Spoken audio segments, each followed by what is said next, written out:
Assalamualaikum warahmatullahi wabarakatuh. Perkenalkan, nama saya Hanifia Zahra, NIM 2300217 dari Departemen Administrasi Pendidikan. Di video kali ini saya akan membuat sebuah video yang membahas mengenai materi administrasi tata usaha untuk ujian akhir semester saya mata kuliah Komputer Dasar sesi 113.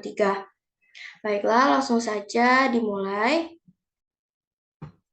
Untuk materi yang pertama itu mengenai pengertian dari administrasi tata usaha. Jadi, jika ditinjau dari asal katanya, tata usaha terdiri dari kata tata dan usaha. Masing-masing memiliki pengertian. Tata adalah suatu peraturan yang harus ditaati, dan usaha adalah energi atau tenaga yang dikeluarkan untuk tercapainya suatu maksud atau tujuan.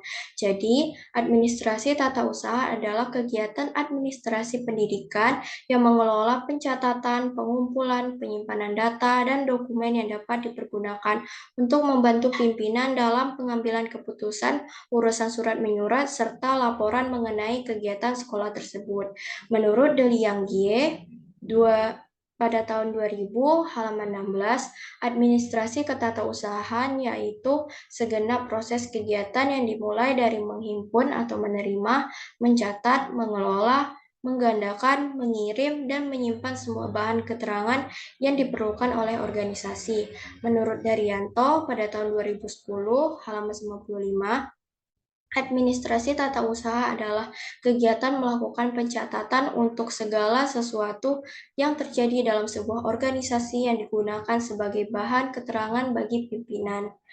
Untuk materi selanjutnya yaitu mengenai manfaat dari administrasi tata usaha.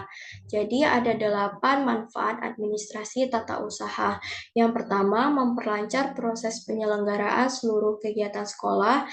Yang kedua, memberikan pelayanan kepada siswa, guru, atau pegawai non-guru, kepala sekolah, dan staf serta semua pihak yang berhubungan dengan sekolah dalam membuat dan apabila memerlukan data dan informasi tertulis.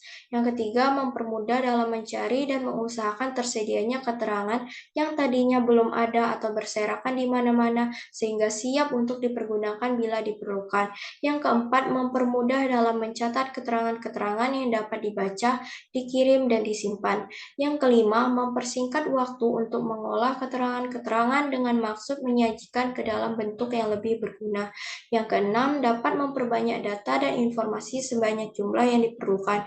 Yang ketujuh, dapat menyampaikan data dan informasi yang dibutuhkan dari satu pihak ke pihak yang lain. Yang kedelapan, segala data dan informasi disimpan pada tempat yang aman. Untuk materi yang selanjutnya yaitu mengenai proses administrasi tata usaha yang terbagi ke dalam 3 proses. Proses yang pertama yaitu perencanaan. Dalam kaitannya dengan kegiatan ketatausahaan, maka yang perlu disiapkan atau disediakan dalam proses perencanaan adalah program kerja tata usaha, merupakan rencana kerja ketatausahaan yang akan dilakukan selama tahun pelajaran berlangsung dengan tujuan supaya dalam melaksanakan tugas terarah sesuai program yang dibuat. Kemudian absensi dan rekap absen guru dan pegawai, yaitu digunakan untuk mengetahui kehadiran dan tidak kehadiran guru atau pegawai dan jam berapa hadir dan jam berapa pulang. Sedangkan rekap untuk mengetahui berapa jumlah masing-masing guru yang tidak hadir dalam 1 bulan. Kemudian ada juga mengenai buku agenda keluar, yaitu mencatat surat-surat masuk dan keluar. Kemudian ada buku ekspedisi yang digunakan untuk tanda terima bila mengantarkan surat. Dan ada juga sistem penyimpanan arsip, yaitu surat masuk dan surat keluar disimpan sesuai dengan kode-kode yang ada dan diurutkan sesuai tanggal masuk atau keluar. Dari sistem menyimpan ini untuk memudahkan mencari kembali surat yang masuk dan surat yang keluar. Arsip sebagai pusat ingatan, sumber informasi, dan sumber penelitian. Kemudian kita masuk pada proses yang kedua. Proses yang kedua itu adalah pelaksanaan. Menurut Hadarawi Nawawi tahun 1986 pada halaman 169 disebutkan bahwa secara sederhana keseluruhan tugas dalam proses pelaksanaan tata usaha sekolah terdiri atas berbagai kegiatan sebagai berikut, yaitu mempersiapkan atau merancang, mengadakan dan mendistribusikan surat, kemudian mengagendakan dan menyimpan surat-surat masuk dan keluar, yang disebut juga dengan tugas kearsipan, kemudian mengolah, menyimpan, dan mengembangkan data kesiswaan, baik untuk didistribusikan maupun disimpan sebagai dokumen yang harus dipelihara. Kemudian ada juga proses pelaksanaan berupa mengolah, menyimpan, dan mengembangkan data kepegawaian, keuangan, perbekalan, dan hubungan masyarakat untuk kegiatan perencanaan, kontrol, pelaporan, dan dokumentasi sekolah. Kemudian melayani semua personil sekolah dan berbagai pihak luar sekolah yang memerlukan data dan informasi sesuai dengan kewenangan yang dilimpahkan kepala sekolah. Dan ada juga membantu mempersiapkan dan mengatur kegiatan-kegiatan sekolah yang berkenaan dengan proses belajar mengajar, seperti rapat sekolah, rapat komite sekolah, rapat OSIS, penerimaan tamu, kerja bakti untuk kebersihan sekolah, dan lain-lain.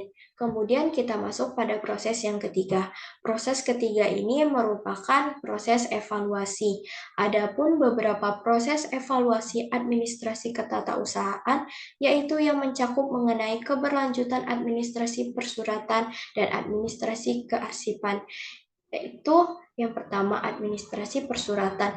Proses evaluasi administrasi persuratan dilakukan dengan penataan berkas surat dengan mengarah ke penyimpanan dan merupakan kegiatan lanjutan setelah surat tersebut diselesaikan oleh satuan kerja pengarah. Penataan berkas surat meliputi sistem penataan berkas berupa berkas arsip dinamis, yaitu arsip aktif, semi-aktif, dan inaktif, dan berkas arsip statis. 2. Penyusunan dan penyimpanan berupa pemberian release mode, pemberian coding, penggolongan, dan penyimpanan. Serta yang ketiga, pedoman penyusunan berkas surat, pedoman penilaian berkas surat, masa berlakunya arsip, dan proses penghapusan berkas surat. Kemudian yang ke B atau yang B itu administrasi kearsipan. Berikut ini merupakan prosedur penataan arsip untuk meningkatkan operasionalnya dan mencapai tujuan yang ditetapkan. Prosedur tersebut meliputi yang pertama, meneliti arsip yang akan disimpan. Yang kedua, mengelompokkan arsip. Yang ketiga, meneliti kesesuaian lampiran. Yang keempat, mengklasifikasikan arsip. Yang kelima, mengindeks arsip dengan cara memberi ciri khas atau tanda suatu arsip. Dan yang keenam, menyusun arsip sesuai dengan sistem penyimpanan menurut pola. Evaluasi administrasi kearsipan juga dapat dilakukan dengan melakukan penyusutan atau pemusnahan arsip yang tidak berguna untuk mencegah terjadinya penumpukan. Untuk materi yang selanjutnya yaitu mengenai peraturan dan juga perundangan dari administrasi tata usaha. Yang pertama itu ada mengenai peraturan. Ada 8 peraturan yang akan disampaikan. Itu yang pertama, Perda tahun 2004 nomor 7 tentang penetapan eselon kepala tata usaha SMP, SMA, dan SMK. Yang kedua, Perda tahun 2006 nomor 6 tahun 2005 nomor 6 tentang pembentukan tata kerja tata usaha sekolah lanjutan tingkat pertama SLTP negeri, sekolah menengah umum SMU negeri, dan sekolah menengah kejuruan SMK negeri Kabupaten Cilacap. Yang ketiga, Perda tahun 2008 nomor 16 tentang penetapan eselon kepala tata usaha sekolah menengah pertama, sekolah menengah atas, dan sekolah menengah kejuruan negeri. Yang keempat, Peraturan Menteri Pendidikan dan Kebudayaan nomor 6 tahun 2019 tentang pedoman organisasi dan tata kerja satuan pendidikan dasar dan menengah. Yang kelima, Pergub Provinsi Sumatera Barat nomor 9 tahun 2019 tentang perubahan atas Peraturan Gubernur Sumatera Barat nomor 111 tahun 2017 tentang pembentukan organisasi dan tata kerja unit pelaksana teknis daerah Dinas Tenaga Kerja dan Transmigrasi Provinsi Sumatera Barat. Yang keenam, Peraturan Daerah Kabupaten Jeneponto Nomor 13 Tahun 2006 tentang penetapan eselon kepala tata usaha sekolah lanjutan tingkat pertama, sekolah menengah atas, dan sekolah menengah kejuruan. Yang ketujuh, Peraturan Menteri Pendidikan dan Kebudayaan Republik Indonesia Tahun 2019 Nomor 36 tentang organisasi dan tata kerja lembaga pengembangan dan pemberdayaan kepala sekolah dan pengawas sekolah. Dan yang kedelapan itu adalah Peraturan Pemerintah Nomor 14 Tahun 2018 tentang pengelolaan kepegawaian. Kemudian materi yang terakhir itu mengenai perundangan. Ada 3 perundangan di sini. Yang pertama, Undang-Undang Nomor 25 Tahun 2009 tentang pelayanan publik atau UU Pelayanan Publik. Yang kedua, Undang-Undang Nomor 5 Tahun 1986 tentang Peradilan Tata Usaha.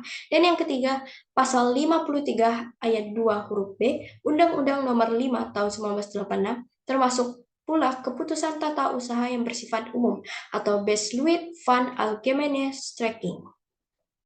Sekian penyampaian materi dari saya mengenai administrasi tata usaha.